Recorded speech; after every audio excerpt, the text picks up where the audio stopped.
Hello there. We are here with Stephen Frost. Hello, Stephen. How are you? Good. How are you doing today? I'm doing great. We just had that amazing presentation. We're all pumped up from that. So how are you involved with the project? So I am the producer at Sega, sort of overseeing the video game portion of the project, mainly focused on the Wii U, obviously, which is what we're talking about right now. So that's my little role in this piece. Well, I mean, we're all super excited. We saw a little bit of it. So what other games have you worked on before Sonic Boom? Sort of a myriad of stuff. I mean, I have a pretty long career, but recently at Sega, I mean, the last game was probably Shinobi on 3DS. I've worked on some of the Marvel titles, some RTSs like Universe at War. So it's kind of runs the gamut. Some classic games like Genesis Collection and things like that. So I think my experience at Sega, sort of runs the whole gambit of like licensed and old properties and new stuff as well. So I mean, this just sounds like another great step to take in this. Oh yeah, oh yeah, for sure. I'm loving it. I mean, this is a great responsibility. Obviously challenging, but he's such, Sonic's such a major icon for us, and I've been a huge Sega fan and a Sonic fan for the longest time. So just being able to play a part in this big overall initiative is just exciting for me.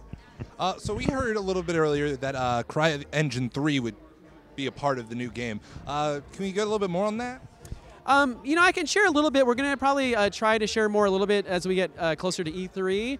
But I can confirm we are using the CryEngine. We worked closely with Crytek, specifically in Germany, to get it working on the Wii U and utilize sort of all the key things that Crytek and the CryEngine is known for, such as the lush environments, the beaches, the water, things like that. And inherently, when you think about it, Crytek, the CryEngine, you might think, oh, well, that's kind of strange for a Sonic game, isn't it? But when you think about it, if you think of traditional Sonic, you think of the beaches, you think of the Green Hill Zones, things like that. The CryEngine handles it so well, and Crytek has been such a wonderful partner with us in helping us getting it running on the Wii U, and we couldn't be happier with the whole partnership with that. I mean, it looks fantastic from what we saw. Thank you. So there was a mention of like a whip. We were wondering what that was called. The things that remove shields, they connect people. What was that called? It's called an enter beam. I mean, it's basically, to describe it, it's sort of like an energy bungee cord of sorts. So it plays a key role in the game. Each of the four hero characters have it, and they can utilize it across navigation and combat. So you saw in the video sort of Sonic pulling a shield off of enemies. So that's one classic example in combat. You can also use it to interact with the world or travel through the world with it. So it's multifaceted. The way that they get that is sort of we'll probably come to it later, but it's a key aspect of the storyline. But we think that it brings a very kind of new and exciting approach to these characters and gives them a new set of abilities that they haven't had before. I mean, because we were talking about the new focus of this is collaboration, which was kind of a theme with Sonic Heroes, but this seems completely different from Sonic Heroes. It seems like its own brand new game. Can you tell us a little bit more about the whole theme of collaboration? Sure. I mean, teamwork is a very important aspect of the game. It goes across all aspects of it.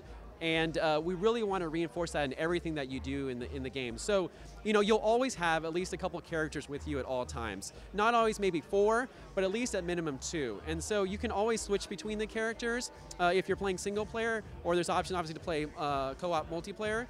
Which one person chooses a character, another chooses another character. But you can easily switch around them on the fly. And everything you do as far as is helping each other, really. So in navigation and overcoming challenges, you got to work together to help the other player through the level or the section. And combat, if you work together, you can defeat bigger enemies in cooler ways. So it really is this sort of teamwork thing, and really I like to call it, explain it as Sonic is strong with his friends. That's a very important statement for this.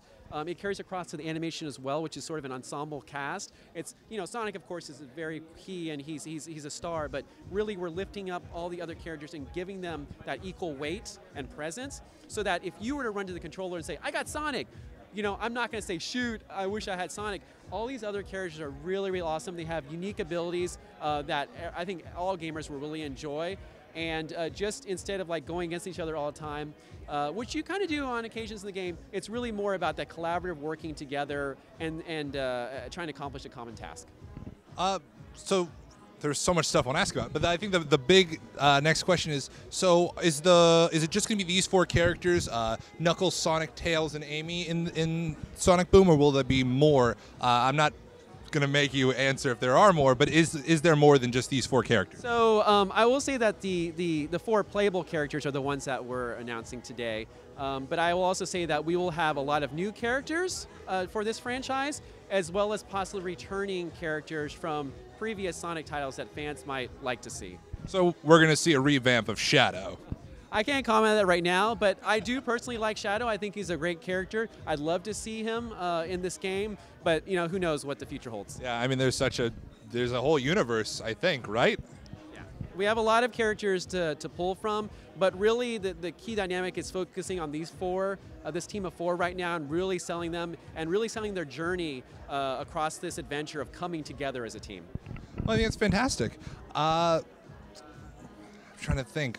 Oh, do you know what the frame rate would be for this game? Well, we're probably not gonna like it now. I mean, it's gonna be perfectly fine. I don't want to say right now because we're always aiming higher than what we get. So, but I'm not concerned about that. I think it's gonna be very, very good frame rate, and even with 2 players and stuff and a lot of stuff going on screen, it's gonna be very, very solid. But ideally, I don't say anything now, and we over deliver on what we're trying to aim for. I mean, that's the dream. Do you know if there will be any online play?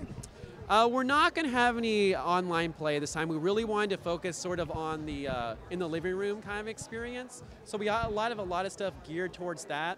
And really the way the game is designed, it's more about you and I kind of talking together and solving problems. There's situations where the characters split off and go their own ways and come back together.